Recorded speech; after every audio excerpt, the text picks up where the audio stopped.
Siapa yang menyuruh Anda untuk menyembelih ketika akan masuk hutan? Untuk siapa sembelihan itu? Jangankan sembelihan seperti ini, wahai Ustadz, semoga Allah berikan Anda dan saya hidayah ke jalan tauhid. Menyeru saja sudah dianggap kesyirikan. Sekiranya hanya ucapan saja sudah kesyirikan, apalagi yang bentuknya adalah seperti yang tadi ditanyakan, sembelihan.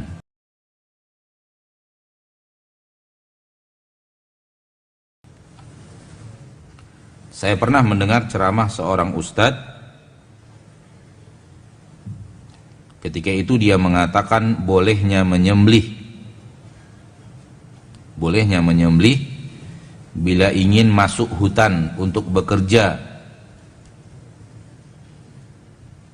Namun kepala dari hewan sembelihan tadi, yaitu hewan yang disembelih kerbau atau sapi, itu dimakan sendiri.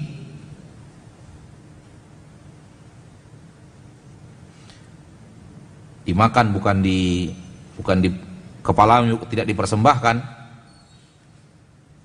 Dagingnya dimakan, kepalanya dimakan mungkin ya. Yang diletakkan hanya darahnya saja. Apakah itu termasuk syirik besar? Ini dia yang kita bahas dari tadi. Ini adalah sembelihan untuk selain Allah. Walaupun dagingnya dimakan rame-rame. Masalahnya adalah sembelihannya itu. Yang kita bahas dari tadi, menyembelih untuk selain Allah.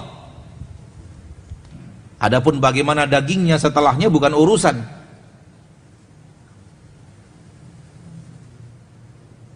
Boleh jadi disembelih untuk selain Allah dan diletakkan di situ setelah disembelih sampai busuk, sampai dimakan oleh hewan-hewan buas, atau dimakan rame-rame oleh orang yang datang di acara tersebut.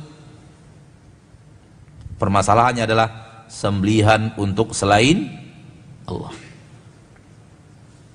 Siapa yang menyuruh Anda untuk menyembelih ketika akan masuk hutan? Untuk siapa sembelihan itu? Untuk Allah? Mana keterangannya bahwa Allah menyuruh kita untuk menyembelih ketika kita akan masuk hutan? Mana? Kalau memang ada ayatnya atau perintahnya dari Nabi Sallallahu Alaihi Wasallam, maka kita katakan ini sembelihan sesuai dengan undang-undang syariat. Allah sudah perintahkan kita menyembelih kalau kita akan masuk hutan. Agar Allah menjaga kita, Allah suruh menyembelih dulu. Namun keterangan itu tidak ada. Berarti ada yang memerintahkan manusia, ada yang mengajak manusia untuk menyembelih, dan itu bukan untuk Allah. Dan juga tidak dihitung, bukan permasalahan makan atau tidak makannya, dimakan atau tidak dimakannya, dan juga tidak dilihat dari mahal dan tidak mahalnya yang disembelih. Walaupun yang disembelih suatu hewan yang mahal, misalnya semisal kerbau atau sapi, dan dipilih sapi yang besar yang harganya puluhan juta, mahal, atau yang disembelih ayam kecil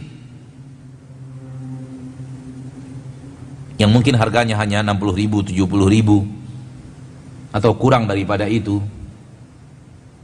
lalu disembelih, tidak dilihat besar atau kecilnya sembelihan itu, mahal atau tidak mahalnya sembelihan itu. Yang dilihat adalah sembelihannya untuk siapa dan karena siapa. Jadi menurut ustadz tersebut, tidaklah sembelihan untuk selain Allah, karena sembelihannya kita makan, dan yang diletakkan di situ hanyalah darahnya saja. Maka inilah bahasan kita dari tadi. Ini adalah syirik, dan syirik ini adalah syirik besar, karena Allah tidak pernah memerintahkan.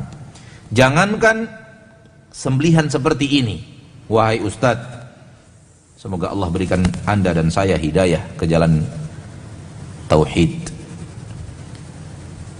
Menyeru saja sudah dianggap kesyirikan. Tidak ada sembelihan apapun, tidak ada darah apapun yang ditumpahkan, tidak ada persembahan darah apapun, tidak ada hewan yang disembelih, menyeru saja. Sudah merupakan fenomena kesyirikan. Kebiasaan orang-orang Quraisy ketika mereka bersafar dan akan bermalam di tempat di mana malam datang, mereka menyeru, memanggil-manggil penjaga yang ada, penghuni yang ada di sekitar tempat mereka menginap, tempat mereka bermalam. Kita tahu dulu orang-orang Quraisy berjalan di padang pasir. Dan bayangkan padang pasir itu sekarang di negeri kita adalah hutan, karena kita ada negeri tropis. Sama persis. Kalau orang Quraisy berjalan di padang pasir. Kalau kita berjalan di hutan. Hal yang sama. Cuman yang satunya padang pasir, yang satunya pepohonan. Kondisi alam saja yang berbeda.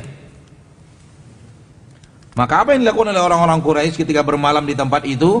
Menyeru, wahai orang yang penghuni atau penguasa wilayah ini, kami berlindung kepadamu dan jangan ganggu kami di tempat ini. Mohon jaga kami. Kami tidak bermaksud ini dan itu dan semacamnya. Kami berlindung kepada kalian. Kami singgah di tempat ini sekarang dan jaga kami. Itu adalah syirik. Hanya ucapan, saudaraku, tidak sampai kepada sembelihan. Hal yang sama kalau kita lakukan di hutan. Lalu kita katakan, wahai penghuni tempat ini, apa? Kesyirikan. Itu adalah fenomena kesyirikan. Kalau sampai mohon perlindungan, terjadi kesyirikan, syirik besar. Mohon perlindungan kepada selain Allah. Dan memohon perlindungan kepada selain Allah, syirik besar.